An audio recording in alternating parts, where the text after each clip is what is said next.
मानव हृदय की आंतरिक संरचना, internal structure of human heart, जो कि ड्रॉ करने में बहुत डिफिकल्ट है। आज उसे हम इजीली कैसे ड्रॉ कर सकते हैं वो जानेंगे। सबसे पहले एक इस तरह का स्ट्रक्चर बनाएंगे, यू लाइक स्ट्रक्चर, या हम एक टंग लाइक स्ट्रक्चर कह सकते हैं, थोड़ा सा तिरछा। उसको इधर अपर साइड में फोल्ड करके कर्व बना लेंगे, थोड़ा सा घुमावदार स्ट्रक्चर बनाएंगे और बीच में गैप रखते हुए एक वेवी लाइन, एक तरफ की स्ट्रेट बिल्कुल नहीं बनाना, एक लहराती हुई लाइन दोनों तरफ नीचे की ओर लेकर आएंगे और इन दोनों को नीचे पहुंचने पर सेपरेट रखना है, जोड़ना नहीं है। और इस बीच वाले गैप को बनाते हुए दोनों के किनारों को ऊपर की ओर, जहां ये दो भाग है वहां तक लेकर जाएंगे। उससे थोड़ा सा पहले ही, ज्यादा ऊपर नहीं, इस भाग से थोड़ा सा नीचे की रोक देंगे। अब दोनों साइड वाली इन लाइंस को इस तरह बीक लाइक स्ट्रक्चर दोनों साइड बनाएंगे, एक पॉइंटेड स्ट्रक्चर दोनों साइड बनाएंगे और इसको थोड़ा सा और ऊपर लेकर जाना है बस। इसके बाद जो राइट साइड है और लेफ्ट साइड है, दोनों साइड में इनको वापस घुमाते हुए और इसी के ठीक सामने इस वाले स्ट्रक्चर में भी इस तरह से एक पॉइंट बना देंगे आमने सामने, और इसको थोड़ा सा नीचे लाकर वापस एक एंकर लाइक स्ट्रक्चर ये बन जाएगा। इसको हम बना लेते हैं। इसी सेम पैटर्न पर दूसरी साइड भी हमें ऐसे ही बनाना है, थोड़ा सा से घुमाकर इसके सामने लाने पर इसको ऐसे ही पॉइंट बनाया और वापस यहाँ लेकर आए और इनको भी सेपरेट रखना है, मिलाना नहीं है। फिर इसको यहीं से थोड़ा सा और ऊपर लेकर जाएंगे, ज्यादा नहीं, और जो राइट साइड है उसको राइट साइड की ओर मोड़ देंगे, लेफ्ट साइड है उसे लेफ्ट साइड की ओर मोड़ देंगे, इस तरह से। अब ये पूरा हार्ट की वॉल है और हम देख लेंगे डबल है, ये भी बीच में कनेक्टेड नहीं है, ये भी सीधा मसल्स का पार्ट है और यहां पर आकर ये वॉल सिंगल हो रही है। इसको भी डबल कर देना है, इसको इसी तरीके से ऐसी शेप में डबल कर देना। ये हार्ट की दोनों लेफ्ट और साइड की पार्ट्स डबल मस्कुलर वॉल के साथ डबल हो गए। अब इनके अंदर ब्लड को लाने और यहां से ब्लड ले जाने वाली ब्लड वेसल्स बनानी है। तो सबसे पहले हम राइट साइड का कौन कौन सी ब्लड वेसल्स कनेक्टेड होती है, और वो भी केवल एंटीरियर चैम्बर से, जो सबसे ऊपर वाला चैम्बर है उसको बनाते हैं। ये दो ब्लड वेसल्स जो ब्लड को पूरी बॉडी से इधर लेकर आती है। सबसे पहले हम चैम्बर्स के नाम जान लेते हैं। ये राइट साइड है हार्ट की, ये लेफ्ट साइड है, और ये इसको कहते हैं हम राइट एट्रियम या राइट ऑरिकल। हार्ट के जो अपर चैम्बर है, हार्ट 4 चैम्बर में डिवाइडेड होता है ह्यूमन हार्ट।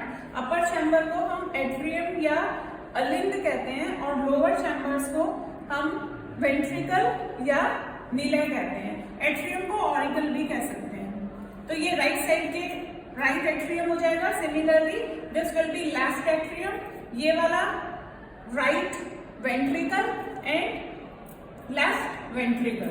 4 चैम्बर्स पहले हमें इनकी नेमिंग करनी है, इनको लेबल कर देते हैं। और सबसे पहले राइट एट्रियम में, यानी कि जो दाहिना अलिंद है, उनमें कौन सी ब्लड वेसल्स आती हैं, उनके नाम हम यहाँ पर लिखेंगे या पहले हमें जानेंगे। बॉडी के इंटीरियर पार्ट से इसको कहते हैं एंटीरियर वेना केवा और ये पोस्टीरियर वेना केवा। ये बॉडी के लोअर पार्ट से सारे ऑर्गन से ब्लड लेकर राइट एट्रियम में पहुंचती है यहाँ से, यानी कि सबसे पहले पूरी बॉडी का ब्लड राइट एट्रियम में आता है। ये इसकी ओपनिंग है, ये इसकी ओपनिंग है, राइट एट्रियम में आती खुली। अब इसी तरीके से जब यहाँ ब्लड आ जाता है तो ये ब्लड राइट वेंट्रिकल में दाहिने निलय में पहुंचता है। यहाँ दाहिने निलय से यहाँ पर से ये ब्लड इस तरह इसके बेस से स्टार्ट करना है। यहाँ से एक हम ब्लड वेसल बनाएंगे और ऊपर जाकर ये वाई शेप में 2 पार्ट में डिवाइड कर देंगे इस तरह। तो यहाँ से जो ब्लड जा रहा है राइट वेंट्रिकल से, ये जाता है लंग्स में और इसको हम कहते हैं पल्मोनरी वेन, पल्मोनरी आर्टरीज। ये भी याद रखना है, जो ऑरिकल में ब्लड लेकर आते हैं उनको हम कहते हैं वेन्स, और जो वेंट्रिकल से ब्लड निकलता है उन ब्लड वेसल्स को कहते हैं आर्टरीज। तो जो यहाँ से निकल रही है राइट साइड से वो लंग्स में जाती है, इसलिए इनको पल्मोनरी आर्टरी कहते हैं। और इसके बाद यहाँ पर ब्लड लंग्स में पहुंचने के बाद लंग्स से वापस आता है और तब आता है वो लेफ्ट साइड में। लंग्स में ब्लड प्योर होता है, उसमें जो गैसियस एक्सचेंज होता है, जो ब्लड में पूरी बॉडी से जो ब्लड आया वो कार्बन डाइऑक्साइड कंटेनिंग होता है, उसमें कार्बन डाइऑक्साइड होती है। फिर यहाँ से जब वो लंग्स में चला जाता है तो लंग्स में कार्बन डाइऑक्साइड को वो वहाँ छोड़ देता है, वहाँ से ऑक्सीजन लेकर आता है, फिर ऑक्सीजनेटेड ब्लड आता है लेफ्ट साइड में। तो ये आता है पल्मोनरी वेन्स के थ्रू। ये पल्मोनरी वेन्स लंग्स से ब्लड को लेफ्ट ऑरिकल में लेके आते हैं, जो कि ऑक्सीजनेटेड है, प्योर है। यहाँ से ब्लड पहुंचता है लेफ्ट वेंट्रिकल में, और लेफ्ट वेंट्रिकल में यहाँ ओपनिंग होती है और इस ओपनिंग से ये इस तरह से क्रॉस करते हुए यहाँ इसके बेस से, यानी कि इसका जो ओपनिंग है वो जिस वेसल में पहुंचता है वो इस यहाँ से ड्रॉ करते हैं, यहाँ से जो पहुंचेगा वो इसको ड्रॉ करते हुए, इसको ओवरलैप करते हुए यहाँ से शो करते हैं। यानी कि ये ब्लड वेसल इस तरह से यहाँ से प्योर ब्लड को पूरे बॉडी पार्ट में पहुंचाती है। इसको अब हम लेबलिंग अगर करते हैं तो जैसे कि अभी बताया, यहाँ पर ये राइट साइड है, पूरी राइट साइड है, और ये लेफ्ट साइड है। राइट साइड में प्योर इम्प्योर ब्लड होता है, अशुद्ध रुधिर होता है, और लेफ्ट साइड में प्योर ब्लड होता है जो कि लंग्स से प्योर होकर आता है गैसेस एक्सचेंज के बाद। यहाँ पर ये राइट एट्रियम हमने लिखा है, तो ये हो जाएगा राइट साइड है, राइट वेंट्रिकल,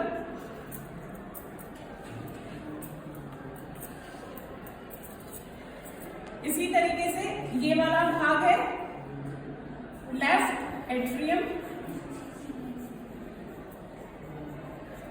और ये लेफ्ट वेंट्रिकल। बहुत आसान लेबलिंग है। सबसे पहले आपको करना क्या है, 4 चैम्बर्स के नाम लिख दीजिए जो कि राइट एंड लेफ्ट ऑरिकल और वेंट्रिकल है, और उसके बाद इनमें एंटर करने वाली और यहाँ से निकलने वाली ब्लड वेसल्स के नाम लिख दीजिए। सबसे पहले हम राइट एट्रियम में ऑरिकल में जो वेसल आती है उसको लिख देते हैं। ये है एंटीरियर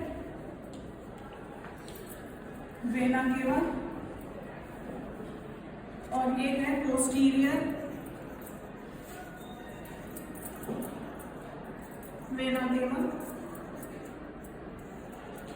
जो बहुत बड़ी वेन्स एक साथ जुड़ती है उसको वेना केवा कहते हैं। पूरी बॉडी की वेन्स केवल 2 बड़ी वेन के थ्रू, बड़ी शिराओं के थ्रू राइट ऑरिकल में ब्लड आ रही है, इसको हम अग्र महाशिरा भी कह सकते हैं, और ये पश्चिम महाशिरा। इसके बाद दोनों ही यहाँ पर खुलती हैं, इसके पीछे से जाकर किसी और भाग में खुलेंगी। यहाँ से ब्लड यहाँ पर पहुंचा और फिर इस पोर के थ्रू यहाँ से ये लंग्स में जाएगा।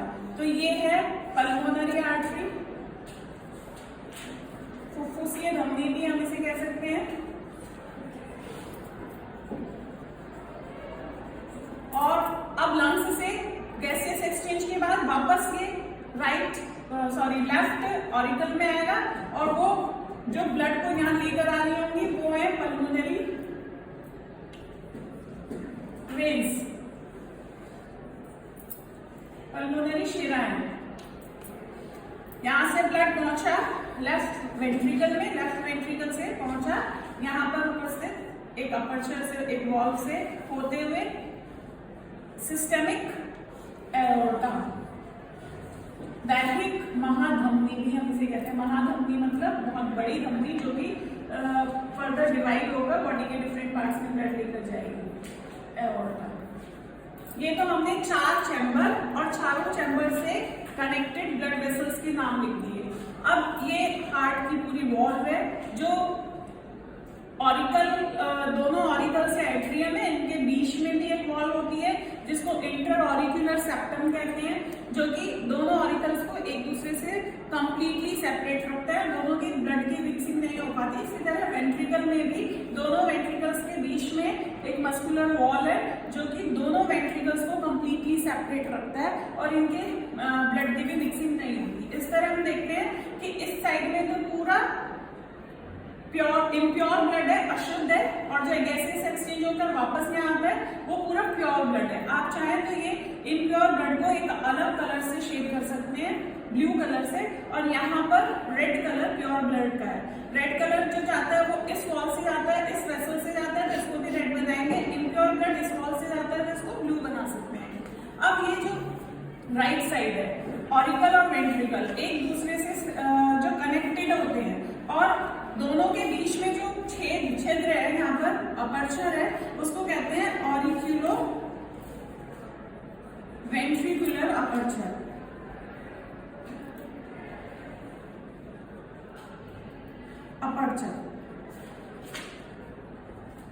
इस अपर्चर से ब्लड ऑरिकल से वेंट्रिकल में पहुंचता है, लेकिन यहाँ पर एक वॉल्व भी होती है और वो वॉल है ट्राइकस्पिड वॉल्व। ये बहुत इंपॉर्टेंट है, ये याद रखना है कि राइट साइड में ट्राइकस्पिड वॉल है ऑरिकल और वेंट्रिकल के बीच में। वॉल्व का ये फंक्शन है कि ब्लड को ऑरिकल से वेंट्रिकल में तो आने देता है, लेकिन अपोजिट डायरेक्शन में नहीं जाने देता। वेंट्रिकल से ब्लड वापस इस वॉल्व की प्रेजेंस से वापस ऑरिकल में नहीं पहुंचेगा। सिमिलरली इस साइड भी, लेफ्ट साइड में भी इंटर ऑरिक्यूलो वेंट्रिकुलर अपर्चर के बीच में एक और यहाँ पर भी वॉल्व होती है, लेकिन उसको कहते हैं बाइकस्पिड वॉल्व। इसको मिट्रल वॉल्व भी कहते हैं। ये बहुत इंपॉर्टेंट क्वेश्चन कॉम्पिटिशन्स में पूछ लिया जाता है कि राइट साइड में कौन सी वॉल्व होती है और ये मिट्रल वॉल्व कहाँ पर होती है, तो ये हमें पता होना चाहिए। जो बाइकस्पिड वॉल्व ये दो फोल्ड की बनी हुई होती है, इसलिए इसे बाइकस्पिड कहते हैं, और ये ट्राइकस्पिड है, इसमें 3 मस्कुलर फोल्ड्स होते हैं, इसलिए ट्राइकस्पिड वॉल्व कहते हैं। इसी तरीके से ये भी ब्लड को वापस ऑरिकल में नहीं जाने देती है। अब यहाँ भी वॉल्व होती है और ये सेमी सर्कुलर शेप में होने की वजह से इस वॉल्व को, जो कि वेंट्रिकल और आर्टरीज के बीच में है, तो वो ब्लड को आर्टरीज में जाने देती है, वापस आर्टरी से हार्ट में ब्लड नहीं आता है। इन वॉल्व्स को कहते हैं सेमी सर्कुलर वॉल्व, जो कि लेफ्ट और राइट दोनों साइड की आर्टरीज और वेंट्रिकल्स के बीच में सेमी सर्कुलर वॉल्व और अर्धचंद्राकार कपाट भी हम इनको कह सकते हैं। ये इतना अगर हम केवल इसको लेबल कर देते हैं तो काफी कुछ इसमें इंक्लूड है। इसके अलावा यहाँ पर जो कि 12th लेवल में आ जाता है कि हिज बंडल्स और पर्किंजे फाइबर्स और हैं, लेकिन अभी 10th लेवल में इतना डायग्राम परफेक्ट है और 12th के स्टूडेंट्स भी इसको बना सकते हैं।